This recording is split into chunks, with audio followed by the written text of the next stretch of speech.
Thank you, Mr. Deputy Speaker. It is a pleasure to reply to what has been a lively, entertaining and very well-informed debate. Mr. Deputy Speaker, it is both an honour and a privilege to stand at this dispatch box today as the last Minister of the Crown to respond to a full debate while Britain is a member of the European Union.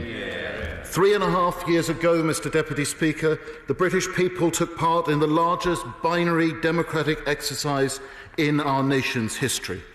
In that referendum, they voted decisively that they wanted Britain's relationship with the EU and with the rest of the world to change. As my honourable friend from Wickham so brilliantly spoke, they wanted an open, outward-looking, internationalist, generous country to rejoin the international community. My approach as someone who campaigned to leave and who believed, frankly, from the moment the Maastricht Treaty was published in 1992 and citizenship of the European Union was established, that Britain's destiny lay outside that political institution. But I respect that many of those who I admire took a different view. And I have always been guided, as I know my honourable friend has as well, by the old saying that two reasonable people can perfectly reasonably reach opposite conclusions based on the same set of facts without each surrendering their right to be considered a reasonable person. Mr. Deputy Speaker, the people of Britain voted for a global Britain, and we are now in the process of realising that agenda. Tomorrow night, at 11 p.m, or 12 if you're in Gibraltar, as one united kingdom, I say to the honourable member for Glasgow South, who, in the intervention from his friend from North Down, we will leave as one united kingdom. And this government is determined to involve every nation and every region of this great United Kingdom in that process, which is why only last week I chaired the first joint ministerial forum on trade. I would be delighted to give way to the honourable gentleman. Tell me one concession he gave that the Scottish Government asked for. I suggest he talks to his counterpart in the Scottish Government. My first visit as Minister of State for International Trade was to Scotland. The second one was to Wales, and I was in Northern Ireland the following week, as a declaration of intent, of our ambition to involve every corner of this country and every nation of this country in our ongoing. Mr. Speaker, we will now be free to determine our own economic future, to rekindle old friendships and reach out to parts of the world that we may have ignored in recent decades. In our increasingly interconnected, globalised world, trade will play a central and vital role in supporting our shared security and prosperity. We face this future with confidence, built on firm foundations. The fifth largest economy in the world, the second largest service exporter, home to the City of London, the world's global financial gateway. Our commitment, Mr. Deputy Speaker, to law-governed liberty, our open liberal economy, world-class talent and business-friendly environment have made us a go-to destination for venture capital and the European leader in attracting foreign direct investment, according to the ONS last year, a record level of $1.5 trillion. Whether it's our world-class education sector, a passion of mine, since I made my maiden speech in this House 9.5 years ago on the subject of student visitor visas, a system that has led to 1 in 6 global leaders having part of their education in the United Kingdom. Our internationally renowned tech sector, now home to over 70 tech unicorns, or our green energy sector, which has seen us become a world leader in offshore wind and green finance. We have an enormous amount to offer. And I congratulate my right honourable friend and neighbour, the member for Bournemouth East, not only on his election to the position of Chair of the Defence Select Committee, but on highlighting the opportunity that we have in climate change to play a massive role internationally. I'd like to give way. I'm grateful to my right honourable friend. Will he also assure me, amongst the fantastic list of areas that we are prosperous and that we have something to offer the world, that our creative industries will also be put centre stage? my honourable friend is absolutely right. We lead the world in the creative industries, and only tomorrow I will be travelling to Pinewood Studios, and on Monday to Media City in Manchester, where I will be outlining the contribution that the creative industries make to the United Kingdom economy. And I think I'm right in saying that my honourable friend, as a Bucks Member of Parliament, the person who's hosting me tomorrow in Pinewood, is chair of his local enterprise partnership. But, Mr. Speaker, there is a massive missed opportunity in the United Kingdom. It is a sad but true fact that less than 10% of British companies export anything at all overseas. That is why the government's export strategy will respond to that to help increase exports as a percentage of GDP, complemented by a network of free ports championed by my right honourable friend, the Secretary of State, and the honourable member, my friend from Ipswich, who I think is bidding for 2 of them. I give way to whoever was trying to get in. The Minister talked about a lack of British firms exporting. I wonder if you'll give a shout-out to the communications industry. The communications industry in the UK are pioneering, and the PRCA, which is the trade association for the communications industry in this country, are now setting up and exporting British communications expertise across the country. I'll also declare an interest that my spouse is the owner of a communications company. And is absolutely right, and I have no doubt, Mr. Speaker, that as well as being a vocal and articulate champion for Peterborough, he will promote the service sector in the UK economy, as he has just done so effectively. Mr. Deputy Speaker, there were a number of specific points raised that I will endeavour to reply to. The Honourable Lady, the Shadow Minister, criticised the government for our interaction with Parliament in future agreements. We are going to publish an outline for each negotiation, including objectives and scoping assessments, and an explanatory memorandum.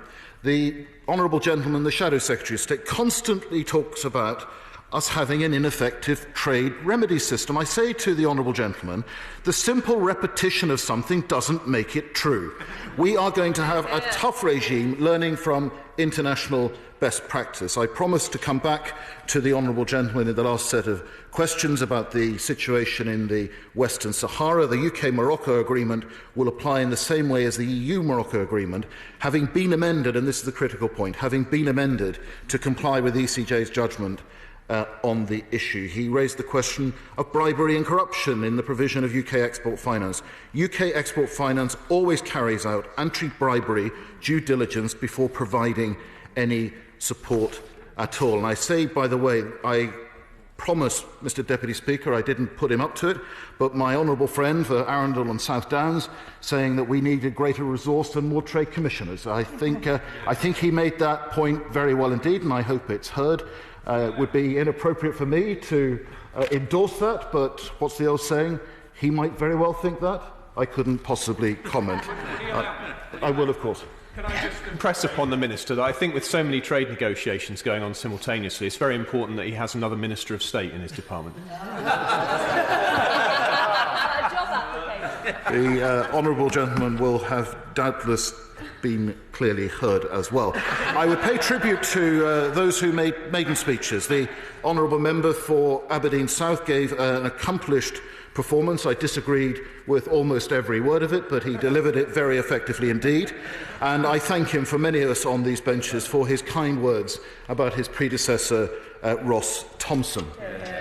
My honourable friend from West Bromwich West spoke of his conversation with the noble lady Baroness Boothroyd.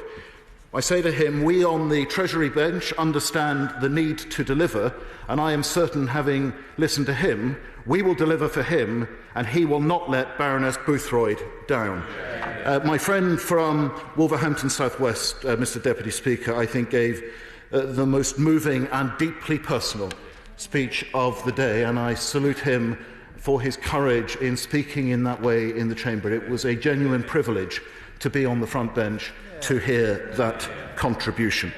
The honourable lady from Streatham made an amusing and engaging speech. She spoke of her predecessor, Chuka Umunna. We all, Mr. Deputy Speaker, have things to learn from our predecessors. I learned much from Sir John Buckhill. I continue to learn much from the Right Honourable the Lord Eden of Winton, who first came to this House in 1954 and still provides me with excellent advice. I would say to her, the one piece of advice perhaps she shouldn't take from him is don't join the Lib Dems. However tempting and however desperate, Mr Deputy Speaker, the Lib Dems needs, it would not be a career-enhancing move. I think my honourable friend from Totnes gave an absolute tour de force of a speech. He spoke a lot about fishing and ports and then more about fish. I would say there is absolutely nothing fishy about my honourable friend, not something we could always say about his predecessor. Mr Deputy Speaker, there are many who are worried about us leaving the European Union. They seem to think that we're going to cut all ties and walk away. The EU will remain our closest market and our largest market, and we are committed as a government, as we committed with the EU in the political declaration, to sign a free trade agreement by the end of this year. But, Mr Deputy Speaker, there are massive opportunities for the United Kingdom to exploit outside the European Union. According to the IMF, 90% of global GDP growth in the next 5 years will come from outside the EU. That's why the trade deals we seek to negotiate alongside the EU, a raft of exciting new trade agreements with other priority countries, our aim being to cover 80% of our trade with FTAs within 3 years. The United States, our largest single trading partner, is the obvious place to start, which is why we started there. But we also look to like-minded partners such as Australia, New Zealand and Japan. My right honourable friend, the Secretary of State, has already made enormous strides in this area, along with engaging positively on our potential accession to the CPTPP, heralded again by my honourable friend from Peterborough. As I travel, I see enormous interest in what leaving the European Union means for other countries in their relationship with the United Kingdom. I listened to the speech of the Honourable Lady from Brentford and Isleworth. I concluded that she must have been supping from the cup of pessimism. And I have to say, Mr Speaker, if what she was saying in the House today is what she's saying to people overseas, no wonder they think we're in a bad way. But I find where I go from Chile to Brazil to Morocco to Algeria, of course I'll give way to the Honourable Lady. The Minister talks about the pessimism from overseas. When I visited businesses in Mumbai in 2018, they told me that it was incredibly difficult for them to do business in the UK because of the restrictive nature of getting visas, business visas, for them to come to the UK to meet their counterparts in this country. What conversations is the Minister having with the Home Office in order to ensure that businesses overseas in all these countries that the government wants to now trade with, making it easier and as easy it is for them to visit other countries, our competitor countries, in order to ensure that they can come here and do business? Well, Lady missed only one part in that wonderful intervention, and that was to conclude by welcoming the commitment to a points-based immigration system which will make it easier for people from around the world to come to the United Kingdom. As my right honourable friend... No, I'm not giving way again. I'm not giving way again. As my right honourable friend, the Prime Minister, said at the UK-Africa Investment Summit, we want a system that is about people, not passports. I see enormous interest about what we can do. Thank you so much, Mr Deputy Speaker. Could the Minister please stop trying to change my words? I was talking about visitors' visas for business people. A point of order for the Chair. Indeed, it wasn't even made to the Chair. Conor Burns. Grateful, Mr Deputy Speaker. And of course, the point she made in her speech and the point she's made just now was she was saying that people thought there were no opportunities in Brexit, that it was a disaster for Britain. That visa situation happened while we were inside the European Union. It's entirely an unrelated point, and we have the opportunity of stopping that, changing that, when we leave tomorrow and at the end of the year. In response to the Shadow Minister, who's again talking to the Shadow Secretary of State, we have plenty of negotiators to help and support us. We have as many as the US Trade Rep has, and we have managed to negotiate over $110 billion of trade continuity agreements. She asked if I knew about what plans the Prime Minister had to change the structure of government or reshuffle his team. I have to say, knowing him well as I do, I don't. If I did, I might be more popular with my colleagues than I am. Mr Deputy Speaker, our country, its nations and regions, have over the centuries given so much to the world. I remember the story of Winston Churchill in the early years of the last century, leaving this chamber through those doors late at night, and turned and pointed in and said, looking towards your chair, "This little room is the shrine of the world's liberties." Mr. Speaker, I was born in September 1972. Her Majesty gave royal assent to the European Communities Act in October 1972. I have lived but 1 month of my life in a country that had an independent trade policy. In one of Lady Thatcher's favourite quotes, "That which thy fathers bequeathed to thee, earn it anew if thou wouldst possess it." That, Mr. Deputy Speaker, is our task. We know to herald our talent, to boost our trade, to grow our exports. Let future generations say when they look at us today that we have brought jobs, prosperity and investment to every person in and every corner of our great nation. When they look back, let them say of us, they heralded the dawn of a new golden age and built a truly global Britain. The question is that this